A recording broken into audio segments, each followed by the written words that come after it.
베드로전서 말씀 계속 보고 있는데요. 이제 자세하게 보면 볼수록 좀 어려운 부분들도 있습니다.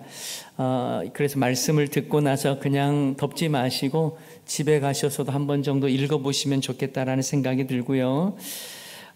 우리가 지난 시간에 흩어진 나그네와 같은 교회 모습을 보았고요. 하지만 우리에게는 산소망이 있기 때문에 산소망으로 현실을 뛰어넘어야 한다라는 그런 내용의 말씀을 드렸습니다. 이 땅에 사는 것이 힘겹고 어려워도 하나님의 구원이라고 하는 그날에 이루실 하나님의 구원, 또 그날에 얻게 될 하나님의 하늘의 유업, 그리고 칭찬과 영광과 존귀를 얻게 될 그것이 바로 우리에게는 산소망이다라는 거예요. 그래서 산소망이 있는 우리에게는 현실에 힘들고 어려운 고난이 있어도 뛰어넘을 수 있다라고 하는 부분들을 말씀을 드렸습니다.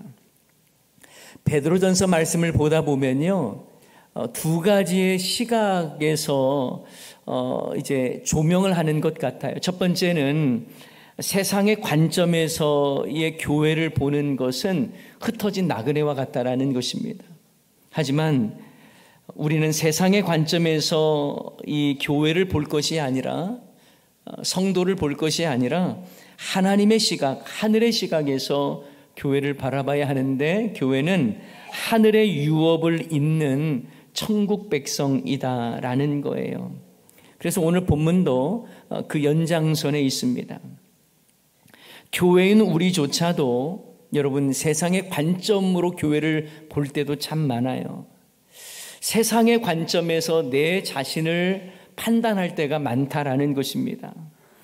세상에서는 잘 먹고 잘 사는 것이 성공의 마치 관점처럼 보이죠. 그래서 그 관점에 비춰볼 때에 형편없이 이렇게 무디어 있고 연약한 내 자신을 보면 크게 절망하고 낙심할 때도 많습니다.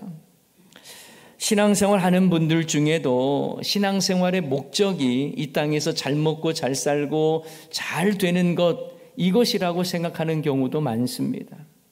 나 편하고 나 잘 되고 내 자식 잘 되는 것이 신앙생활의 목적인 경우도 있습니다. 말로는 천국을 소망한다고 말을 하지만 여전히 이 땅이 삶의 전부인 것처럼 살아갈 때도 있어요. 나 잘 되고 내가 원하는 대로 되는 것이 예수님 믿는 이유인 것처럼 오해하기도 합니다. 하지만 예수님을 믿는 것은요, 내 중심으로 내가 원하는 대로 사는 것이 아니라 예수님이 원하시는 대로 살겠다고 하는 거예요. 복음은 내가 중심이 아니라 예수 그리스도가 중심입니다. 예수님 믿는 것이 나에게 얼마나 큰 유익이 있나, 이것이 아니라 예수님을 믿어서 내가 이제 내 길이 아닌 주님의 길 가겠습니다 라고 결단하는 것이 복음의 삶이다라고 말할 수 있는 거예요. 내가 원하고 내가 편안한 삶이 아니라 어떻게 하면 하나님께 영광이 될 것인가, 그런 삶이 우리가 살아야 할 복음의 삶이다라는 거죠. 많은 성도님들이 오해하는 것 중에 하나가 내가 돈을 잘 벌어야 하나님께서 영광을 받으시고 내 아들이 좋은 대학에 들어가야, 그리고 하는 사업이 잘 돼야만 하나님이 영광을 받으신다고 생각을 해요. 하지만 여러분, 하나님은 나의 전 삶을 통해서 영광 받으시기를 원하십니다. 내가 가난하다고 영광 안 받으시고, 내 자녀가 좋은 대학 못 들어갔다고 영광을 안 받으시고, 내 사업이 잘 안 되면 하나님이 영광 안 받으시는 그런 분이신가요? 그렇지 않아요. 많은 사람들은 내 목표와 내 꿈이 이루어져야 하나님이 영광을 받으신다고 생각합니다. 그건요, 내 중심으로 신앙생활 하는 것과 다르지 않아요. 오히려 내가 어떤 상황에 있든지 간에 주님께 영광 올려드리기를 원하고, 내가 어떤 형편에 처해 있든지 간에 내가 예수님 닮아가기를 원하는 그 모습을 통해서 하나님은 더 크게 영광을 받으시는 줄을 믿습니다. 혹여라도 주어진 환경이 힘들고 견디기 쉽지 않은 상황이 오더라도 어떻든 간에 하나님께 영광이라는 마음으로 살아가야 한다라는 것이죠. 여러분, 오늘 말씀은요, 흩어진 나그네로 살아도 예수님을 통한 영혼 구원과 산 소망으로 하나님께 영광 올려드리며 살아야 하는데, 그 구체적인 원리에 대해서 우리에게 말씀해 주고 있는 거예요. 자, 13절에 이렇게 말씀합니다. 13절, 그러므로 너희 마음의 허리를 동이고 근신하여 예수 그리스도께서 나타나실 때에 너희에게 가져다 주실 은혜를 온전히 바랄지어다. 근데 여러분, 흥미로운 이 단어가 나오죠. 마음의 허리를 동이래요. 마음의 허리가 어디일까요?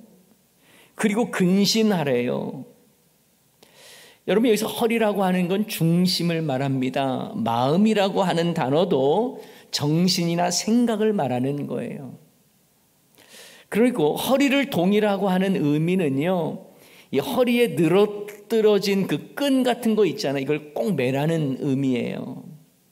근신하라고 하는 것은 스스로를 컨트롤하라는 의미입니다. 이 말씀 생각하면서 갑자기 이런 장면이 떠올랐어요. 여러분, 역도 선수 아시죠? 역도 선수가 무거운 바벨을 들기 전에 준비 과정으로 뭐 하는 줄 아세요? 허리를 졸라매요. 튼튼하게 맵니다. 그리고 이 무거운 바벨을 들기 전에 막 뺨을 막 치잖아요. 그런 모습인 거예요. 다시 말하면 흐트러진 마음과 생각을 단단히 하고 꽉 매고 마음이 흔들리지 않도록, 허탄한 일에 정신 빼앗기지 않도록 예수 그리스도께서 나타나실 때에 우리에게 주실 은혜를 온전히 소망하면서 단단히 붙잡고 매고 살아가라는 거예요. 오늘 본문에서 예수 그리스도께서 나타나실 때에 우리에게 주실 은혜라고 말씀하셨죠. 그것은 구원의 완성을 의미합니다. 물론 이미 예수 그리스도를 통해서 구원이 완성되었습니다. 그러나 각자 우리에게 임할 구원의 완성은 그날에 이루어지는 거예요. 그날에 우리가 누리게 되는 것입니다. 그 날을 소망하면서 힘든 세상, 핍박이 가득한 세상에서 마음의 허리를 단단히 메고 견디라는 거예요. 정신을 차리면서 견디라는 거예요. 주님 다시 오실 그날에 베푸실 주님의 은혜, 구원의 완성을 소망하며 담대히 나아가라 라고 하는 말씀인 것입니다. 사랑하는 여러분, 지금이 힘들면 그날을 소망하십시오. 이 땅에서 변두리 인생을 사는 것 같아서 괴롭다면 천국의 한복판에서 주님의 칭찬을 받을 그날을 기대하고 사모하시기 바랍니다. 성도의 모습이 바로 하늘의 소망을 가지고 있는 자의 삶이어야 한다라는 거예요. 젊은 청년들이 종종 부르는 찬양 중에 이 하늘 소망이라고 하는 노래가 있습니다. 가사가 이래요. 나 지금은 비록 땅을 벗하며 살지라도 내 영혼 저 하늘을 디디며 사네. 내 주님 계신 눈물 없는 곳 저 하늘에 숨겨둔 내 소망 있네. 후렴 부분이 이렇습니다. 주님 그 나라에 이를 때까지 순례의 걸음 멈추지 않으며 어떤 시련이 와도 나 두렵지 않네. 주와 함께 걷는 이 길에. 후렴 부분 이런 찬양이에요. 주님 그 나라에 이를 때까지 순례의 걸음 멈추지 않으며 어떤 시련이 와도 나 두렵지 않네. 주와 함께 걷는 이 길에. 이런 가사입니다. 주님 그 나라에 이를 때까지 순례의 길 멈추지 않겠다. 어떤 시련이 와도 나 두렵지 않다. 주와 함께 걷는 이 길에 라고 하는 찬양이에요. 여러분, 그러면 하늘 소망을 가지고 있는 저와 여러분은 삶이 달라야 하지 않겠습니까? 이 땅이 전부인 것처럼 살았던 과거 불순종의 자식의 모습에서 이제는 하나님께 순종하는 자식처럼 살아가며, 이 땅에 비록 힘들고 어려움이 있고 세상에 유혹이 많다 하더라도 거룩한 하나님의 자녀답게 살아가야 한다는 거예요. 그 내용이 14절부터 16절에 나와 있습니다. 너희가 순종하는 자식처럼, 여기 이렇게 끊어서 여기까지 읽어야 되는 거예요. 너희가 순종하는 자식처럼 전에 알지 못할 때에 따르던 너희 사욕을 본받지 말고 오직 너희를 부르신 거룩한 이처럼 너희도 모든 행실에 어떤 자가 되라고요? 거룩한 자가 되라. 기록되었으되 내가 거룩하니 너희도 거룩할지어다 하셨느니라. 여러분, 하나님의 백성은 하늘 소망을 가지고 있기 때문에 이 땅을 대충 살아가는 것이 아니라 오히려 하나님의 거룩하심을 따라 거룩하게 살아야 한다는 걸 우리에게 가르쳐주고 있는 것입니다. 여러분, 거룩함이라고 하는 것은 세상과 구별된 모습 아닙니까? 그러므로 우리는 세상을 따라 사는 자들이 아니라 하나님을 따라 거룩함으로 새 사람을 입는 자여야 합니다. 에베소서 4장 24절 다 같이 한번 읽어볼까요? 하나님을 따라 의와 진리의 거룩함으로 지으심을 받은 새 사람을 입으라. 아멘. 이게 바로 하나님의 형상대로 살아가는 모습이에요. 하나님을 따라 거룩하게 새로운 사람으로 살아가는 거예요. 사실 여러분, 베드로가요, 당시 로마 제국의 이 네로 황제 시대 아닙니까? 그러면 이런 생각이 들긴 해요. 지금 거룩을 강조하기보다 그들은 지금 생존의 문제가 달려있는 거 아니에요. 그들이 예수님 믿는다는 건 죽는 문제일 수 있거든요. 그렇다면 베드로가 그들을 향해서 위로하고 격려하면서 잘 버텨라, 잘 견뎌라, 이런 말을 하면 될 것 같은데 그들에게 거룩하라고 말을 하는 거예요. 하나님을 따라 거룩해라. 왜 그럴까요? 너희들은 하나님의 백성이기 때문이다 라는 거예요. 삶이 힘들고 어려워도 너희들은 하나님의 자녀답게, 하나님의 백성답게 거룩해야 한다라는 것을 강조하는 것입니다. 이 땅이 정착지가 아니기 때문에 하늘 소망으로 살아가는 너희들이여 하나님을 따라 거룩해라, 이 말씀 전하고 있는 것입니다. 여러분, 베드로는 흩어져 있는 교회를 향해서 너희들 두려워하지 말고 하나님 바라보면서 거룩하게 살아야 된다라는 말을 하면서 또 한 가지를 강조하는데 그게 뭐냐면요, 너희들은 그리스도의 보혈로 해방된 존재라는 걸 강조합니다. 자, 다시 한번 여러분 기억해 보세요. 교회를 향해서 말합니다. 너희들은 그리스도의 보혈로 어떤 존재라고요? 해방된 존재라는 걸 강조하는 거예요.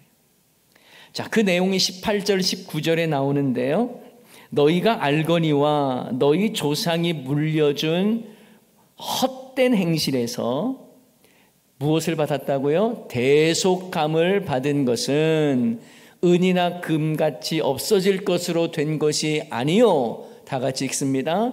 오직 흠없고 점없는 어린 양 같은 그리스도의 보배로운 피로 된 것이니라. 아멘. 여기서 대속함을 받았다라는 말을 좀 주목해 보세요. 여러분, 대속함을 받은이라는 이 단어는요, 전에 개역 그 한글 성경에는 구속된으로 번역이 됐어요. 구속된. 그런데 이걸 조금 더 의미를 좀 잘 이해하기 위해서 새 번역과 공동 번역에서는 해방되었다 이렇게 번역을 해놨습니다. 그러니까 대속함을 받았다라는 말은요, 몸값을 치르고 풀어줬다라는 말이에요. 마치 노예를 몸값을 주고 내가 사서 해방시킨 것을 말하는 겁니다. 그래서 대속함을 받았다라고 하는 것이 이제 해방시켰다는 의미를 가지고 있는 거예요. 여러분, 베드로가 이것을 강조하는 이유가 뭘까요? 당시에 흩어진 나그네로 살면서 핍박과 조롱을 받기도 하고 흩어진 나그네와 같이 살아가는 교회들을 그 상황 속에 있는 그들에게 자유를 잃어버린 자 같고 그리고 핍박당하며 노예처럼 살아가고 있는 그들에게 너희들의 정체성이 뭔 줄 아니? 너희들은 예수님의 보혈로 완전히 해방된 자유자야. 지금 너희들의 삶은 힘들고 고단하고 눌려있고 매여있지만 아니야. 너희들은 예수님의 보혈로 해방된 사람들이야. 이렇게 지금 강조하고 있는 것입니다. 그러면서 이런 말씀하죠. 조상들이 물려준 헛된 행실에서 매여 사는 자들이 아니다라는 거예요. 너희들은 예수님으로 인해 대속함을 받은, 다시 말하면 그리스도의 예수의 피로 해방된 자들이라는 걸 강조하면서 조상들이 물려준 헛된 행실에서 해방된 자들이라는 것을 강조하고 있는 것입니다. 여러분, 조상들이 물려준 그 헛된 행실이라는 게 뭘까요? 당시의 시대는요, 로마 시대는요, 다신교적 분위기였어요. 우상숭배들이 많았습니다. 그래서 그 헛된 행실을 너희들은 거기에 매여 있거나 눌려 있는 자들이 아니라 예수님의 보혈로 해방된 자들이다 라고 하는 것을 강조하는 거예요. 여러분, 우리나라도요, 이 조상들로부터 내려온 헛된 행실들이 많이 있었어요. 무속신앙 같은 것. 달림에게 정화수를 떠놓고 새벽마다 일찍 일어나 비나이다 비나이다 기도했죠. 큰 바위나 성황당 앞에서 돌을 쌓아두고 두 손 모으고 기도했던 모습들도 많았습니다. 이것은 당시 조상들이 물려주었던 대대로 내려왔던 헛된 행실이라고 이해할 수도 있습니다. 뿐만 아니라 사람들이 신주단지를 모시고요, 부적을 붙이고요, 그것에 매여 사는 모습도 조상들이 물려준 헛된 행실과도 같은 거예요. 그런 것에 매여 살다 보면 참된 자유와 해방을 경험할 수 없는 것입니다. 그러나 베드로 사도는 그런 조상들의 헛된 행실에서 해방되는 것은 너희들이 과학적인 사고를 가졌기 때문이 아니라 오직 흠없고 점없는 어린 양 같은 그리스도의 보배로운 피로 너희들이 해방되었다라고 말하는 것입니다.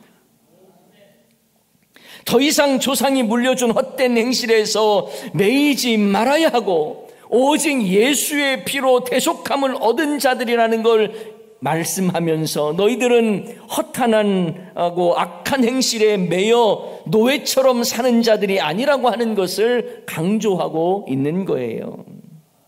여러분, 베드로는요, 당시 고통하며 핍박당하며 흩어진 나그네로 살고 있는 교회를 향해서 너희들은 그리스도의 보배로운 피로 해방된 자들이기 때문에 현실의 이 로마 제국의 권력 앞에서 무기력하게 순교의 피를 무기력하게 살고 때로는 죽임당하는 그런 상황이 있다 할지라도 너희들은 이 헛된 행실과 또한 핍박과 억압 속에 매여 있는 자들이 아니라 예수 그리스도의 보혈로 참된 자유를 경험하고 해방을 누리는 자로 살아야 된다라고 하는 것을 말씀해 주고 있는 것입니다.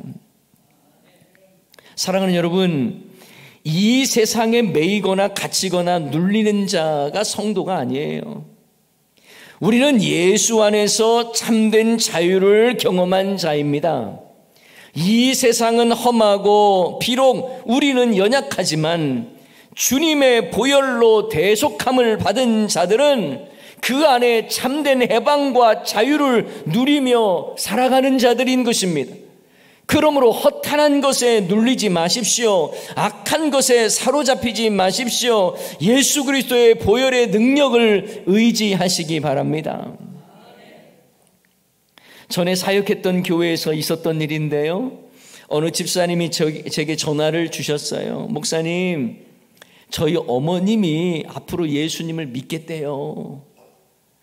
그런데 가능하시면 저희 어머니 집에 오셔서 어머님이 해결을 못하고 있는 게 있는데 신주단지와 염주와 이 부적이 있다는 거예요. 이거를 목사님이 와서 좀 제거해 주실 수 있겠습니까? 라고 물어봤어요. 이 어머님이 예수님을 믿겠다고 하면서도 이거 신주단지를 없애거나 염주와 그리고 부적 이런 거 없애면 귀신들로부터 화를 입을 것 같은 이 불안감이 있었던 거예요. 제가 그 전화를 받고 바로 그 집사님의 시어머님이셨거든요. 그 댁에 가셔서 복음을 전하고 두려워하지 말라고 말씀드리고 신주단지와 부적 염주를 다 이렇게 제가 챙겨갔어요. 근데 저도 이걸 어떻게 처분해야 될지를 모르겠는 거예요. 그래서 차 뒤 트렁크에다가 넣었거든요. 근데 제가 그걸 까먹은 거예요. 그러니까 계속 그걸 이제 차에 싣고 다녔던 거예요. 제 차에 한동안 신주단지가 있었습니다. 그런데 나중에 뒤 트렁크에다가 뭘 집어넣으려고 딱 트렁크를 여는 순간 신주단지가 딱 있다는 걸 제가 발견하고 아이고 이거 빨리 버려야 되는데 어떻게 버리지? 막 그러다가 이제 쓰레기 크게 이렇게 처분하는 데가 있었어요. 거기다가 이 트럭 같이 생겼는데 거기다 이렇게 딱 던졌는데 던지고 나서 후회가 확 들어오는 거예요. 후회하는 마음이 생겼어요. 왜냐하면 그 신주단지 안에 쌀이 가득하게 있었거든요. 그 쌀로 밥을 해 먹었어야 되는데 그걸 안 해 먹은 게 너무 마음에 걸린 거예요. 그때는 참 힘든 이때 다들 힘들잖아요. 그래서 그거라도 좀 밥을 해 먹었으면 맛있었을 건데 하는 생각이 딱 드는 거예요. 여러분, 세상 사람들은요, 부적 하나도 치우지를 못해요. 예수 보혈의 능력을 믿고 의지하지 못하면 여러분 신주단지 모시고 그 안에서 벌벌 떨고 사는 거예요. 우리 인생이 그래요. 정말 대단한 첨단 과학기술에 살고 있는 것처럼 보이지만 조상들로부터 내려오는 헛된 행실과 허탄하고 망령된 일에 매여가지고 두려움 속에 살아가는 경우들이 얼마나 많은지 모릅니다. 이사 날짜 하나도 제대로 못 잡아요. 결혼하는 날짜조차도 제대로 못 정해요. 심지어는요, 아기 태어나는 날짜까지도요, 좋은 날 받아야 된다고 하면서 그날 맞춰서 태어나야 된다고 유도분만 하고 막 그렇게 해요. 여러분, 그런 모습들을 보면서 얼마나 인간이 어리석습니까? 그런데 교회인 우리는 우리를 자유하게 하시는 보혈의 능력 믿습니다. 세상의 유혹이나 악한 생각, 헛된 행실이 나를 억누르는 것이 아니라 예수 그리스도의 이름으로 그 보혈의 능력으로 이기는 줄을 믿습니다. 그러므로 세상을 이기는 힘이 바로 거기 있는 거예요. 당시 여러분 베드로 사도가 흩어진 나그네처럼 살아가는, 너무나 때로는 비참하게 살아가는 그들을 향해서 너희들은 누군 줄 아느냐? 예수 그리스도의 보혈로 해방된 사람이다. 더 이상 조상들의 헛된 행실로부터 얽매인 자들이 아니라고 하는 것을 강하게 강조하고 있는 거예요. 저와 여러분도 마찬가지. 또한 여러분 베드로는요, 흩어진 나그네와 같은 교회를 향해서 이렇게 말을 하는 것입니다. 죽은 자 가운데서 살리시고 영광을 주신 하나님께 믿음과 소망을 두라는 거예요. 자, 21절 말씀에 보면 이런 말씀이 있어요. 너희는 그를 죽은 자 가운데서 살리시고 영광을 주신 누구를요? 하나님을. 그리스도로 말미암아 믿는 자니 너희 믿음과 소망이 누구에게 있어요? 하나님께 있게 하셨느니라. 아멘. 베드로 사도는 믿음이 흔들리고 소망도 희미해지는 상황에서 예수님을 죽은 자 가운데 살리시고 영광을 주신 하나님을 너희들 기억하라고 말하는 거예요. 주어진 환경이 힘들고 죽을 것 같은 환경이라 할지라도 너희들은 예수님의 부활을 생각하라는 거예요. 그리고 예수님께서 죽으셨으나 부활하시고 영광을 받으셨던 그것을 기억하며 그 믿음과 소망을 하나님께 두라고 권면하고 있는 것입니다. 그러니 무슨 의미예요? 죽음 앞에서도 두려워하지 말라는 거예요. 고난당했다고 무너져 내리면 안 된다는 거예요. 네로 왕제 시대 말할 수 없는 핍박과 조롱으로 정말 흩어진 나그네로 살 수밖에 없었던 그들. 그러나 그들에게 죽음조차 이기신 예수님, 죽은 자를 살리신 하나님, 영광을 주신 하나님을 바라보며 그분께 믿음과 소망을 두라고 권면하고 있는 것입니다. 그 말씀은 저와 여러분에게 동일하게 권면해 주시는 말씀이에요. 여러분, 사도 바울이요, 고린도 후서에서 말씀을 보면 이 소아시아에서 당했던 심한 고난을 말합니다. 그리고 살 소망까지 끊어졌다고 말을 합니다. 하지만 이 일로 그는 낙심한 것이 아니라 그 다음에가 중요해요. 오직 죽은 자를 다시 살리시는 하나님만 의지하게 하셨다고 말하고 있습니다. 고린도후서 1장 8절 9절 말씀이에요. 형제들아, 우리가 아시아에서 당한 환난을 너희가 모르기를 원하지 아니하노니 심히 겹도록 심한 고난을 당하여 뭐까지 끊어졌어요? 살 소망까지 끊어지고 그 다음에 우리는 우리 자신이 무엇을 받았다고요? 사형 선고를 받은 줄 알았으니 이렇게 힘들었다는 거예요. 그런데 그 이유는 다 같이 읽습니다. 우리로 자기를 의지하지 말고 오직 죽은 자를 다시 살리시는 하나님만 의지하게 하심이라. 아멘. 완전히 절망의 상황에서 사형 선고받을 것 같은 상황에서 하나님만 의지하게 하셨다는 거예요. 지금 베드로 사도도 그 이야기하고 있는 거예요. 흩어진 나그네처럼 정말 죽을 것 같은 환경과 살 소망이 없어 보이는 그 상황 속에서도 하늘 소망으로 하나님께 믿음과 소망을 두라는 거예요. 여러분, 예수님의 삶도 그러셨잖아요. 예수님은 죽으셨으나 죽으심 가운데에서 다시 살아나셨고 영광을 받으셨고 하나님께 영광을 또 올려드리셨습니다. 예수님은 자기를 낮추시고 죽기까지 복종하셨으나 하나님은 그를 지극히 높여 모든 만물이 예수님의 이름에 무릎을 꿇게 하셨고 모든 힘이 예수 그리스도를 주라 시인하여 하나님 아버지께 영광을 돌리게 하셨어요.